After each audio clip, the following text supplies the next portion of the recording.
Hi, ladies and gentlemen. Welcome. Today we are looking at some dimensional analysis review. I want to start off by saying that my quality is a little bit worse than it normally is. Please bear with me. When I went home this weekend to visit my family, I forgot to bring my document cam with me, so I am using my mom's webcam at the moment to record this. Alright. So we're going to start off with some steps for dimensional analysis. This paper should be given to you. It's printed out. It's on the front of the desk. So step one is to start off by writing what you're trying to convert. Step two is to figure out how many fractions you will use. I know I'm going to go through this part quickly. There are two examples that will come after this, which you should put on the back of this dimensional analysis steps. The steps will make more sense then once I go through them. So then next you have to remember to cancel out units. They need to be opposite of each other. So this is where it gets a little hard to read. So right here, it reminds us that any number divided by itself, so I picked 3, 3 divided by 3 is 1. It's the same with units. This unit I picked is meters. I know it's a little blurry, but any unit divided by itself is 1. That's why we're able to cancel them out, because once meters cancel out, anything multiplied or divided by itself is 1. Next, we need to remember that sometimes we need more than one fraction. If you are converting to the base unit or you have a base unit involved, you only need one fraction. So if you remember when we did this, you might have heard me say a lot of times, one prefix, one fraction. So then next, there are cases where we need two fractions. That is when we are not converting to or from a base unit. So again, you might remember me saying two prefixes, two fractions. Always remember that the first fraction converts to the base unit, the second fraction will convert to what you're looking for. Again, make a little bit more sense once I go through two problems. One problem will have one fraction, one problem will have two fractions. Step 3 is to plug in our conversion factors. So again, you were given a conversion table to use. Step 4 is to solve by multiplying all of the numerators together and multiply all the denominators together. Once you do that, you can divide, and that's what you should type into your calculator. So again, you should write down these few examples that come from this on the back of your printout. Alright, so we are going to start by converting 2 meters to centimeters.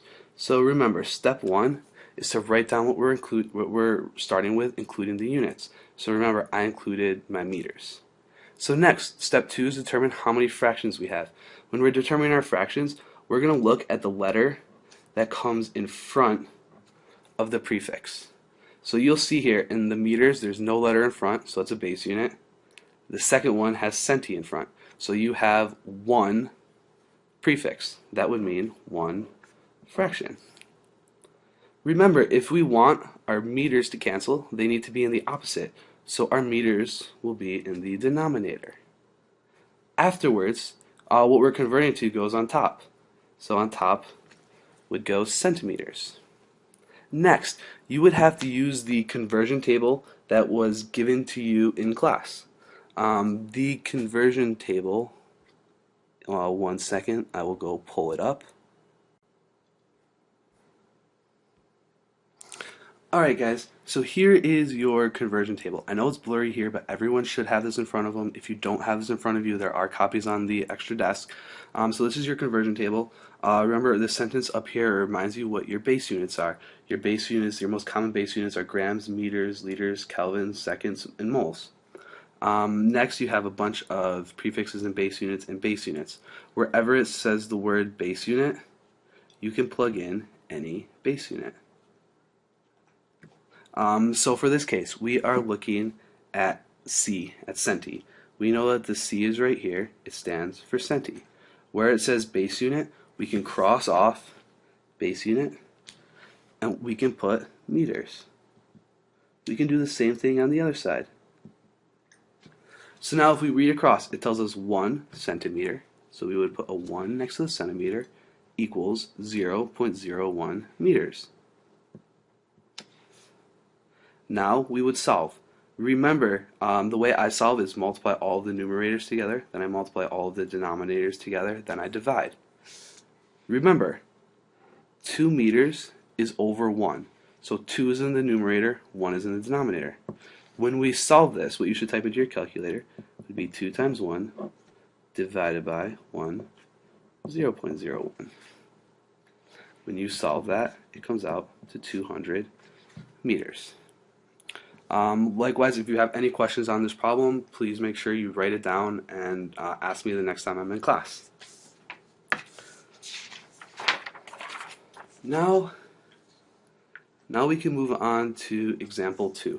I already told you that one example is going to be a 1 fraction, the other example is going to be 2 fractions. This is a 2 fraction problem. We know it's 2 fractions because you have 2 prefixes that come in front of the g, which is grams.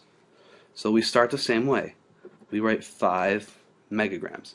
Remember, I picked this problem on purpose to highlight the difference between mega versus milli. Remember, mega is a capital M, milli is a lowercase m. Next, I already told you we have 2 fractions. Remember, we have 2 fractions because you have 2 prefixes. Now we need to fill in our units. Remember, if we want our megagrams to cancel, they have to be the opposite. Remember, the 5 megagrams is in the numerator, so then it would have to be in the denominator to cancel. On top goes to grams. Remember, in your steps, it reminds you that the first fraction converts to the base unit.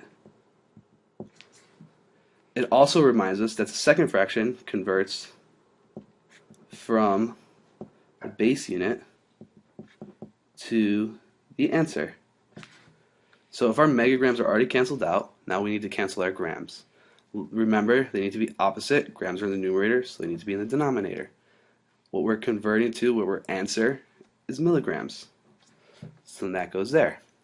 Next would be to use our table to fill in our conversion factors. Remember, mine's a little blurry. You have yours in front of you. You can look there.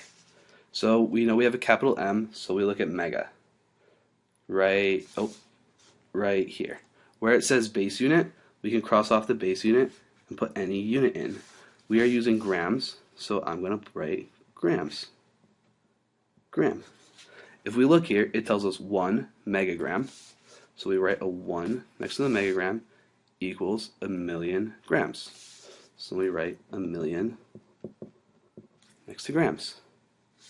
Next, we can do the same thing, find the conversion factor for milli. We know it's milli because we have a lowercase m. So we look right down here. Where it says base unit, again, we substitute in the word gram.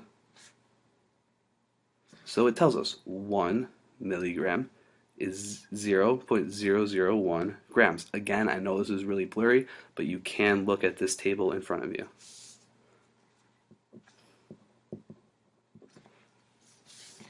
Alright, so now we're done with our table, and we're back on step 4. Step 4 is to solve. Remember, I multiply all of the numerators together, then I multiply all of the denominators together. So we do 5 times 1,000,000 times 1. All over 1 times 1. Now this is what you would type into your calculator. Remember to include your parentheses when it does the numerator, so it multiplies the numerator and the denominator before it divides. When you solve this and type into your calculator, it comes out to 5.0 times 10 to the 9th milligrams. Like usual, if you have any questions, please make sure you write them down. After this, please continue to work on the converting practice. We will go over that next class. I hope everyone has a great day. Whoops, I need to